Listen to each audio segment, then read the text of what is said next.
اعوذ باللہ من الشیطان الرجیم، بسم اللہ الرحمن الرحیم۔ ایک دفعہ کا واقعہ ہے کہ ابو ذر غفاری رضی اللہ تعالیٰ عنہ اور حضرت بلال رضی اللہ تعالیٰ عنہ میں کسی بات پر اختلاف ہو گیا۔ حضرت بلال نے اپنی رائے ظاہر کی، جس پر حضرت ابو ذر غفاری نے ایک فقرہ بولا: اے کالی کلوٹی ماں کے بیٹے، اب تو ہمیں سمجھائے گا مجھے کیا کرنا چاہیے۔ پہلے عربی زبان میں اس قسم کے فقرے عام تھے۔ یہ بات حضرت بلال رضی اللہ تعالیٰ عنہ کو بہت بری لگی۔ انہوں نے ابو ذر غفاری کو کچھ نہ کہا، روتے ہوئے کہا: یہ بات میں نبی کریم صلی اللہ علیہ وسلم کے علم میں ضرور لاؤں گا۔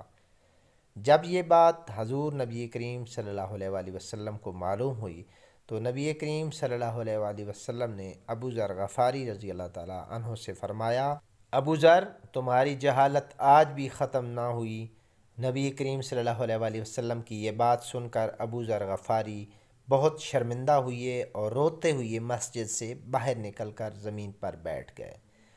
کچھ گیلی مٹی تھی، وہ اپنے چہرے پر مل لی۔ حضرت بلال رضی اللہ تعالیٰ عنہ کا انتظار کرنے لگے۔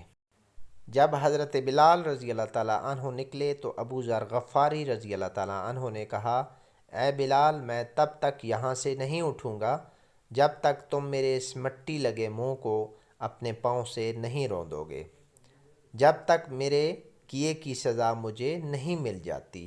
حضرت بلال رضی اللہ تعالیٰ عنہ بیٹھ گئے اور اسی حالت میں آپ کے چہرے مبارک کا بوسہ لیا۔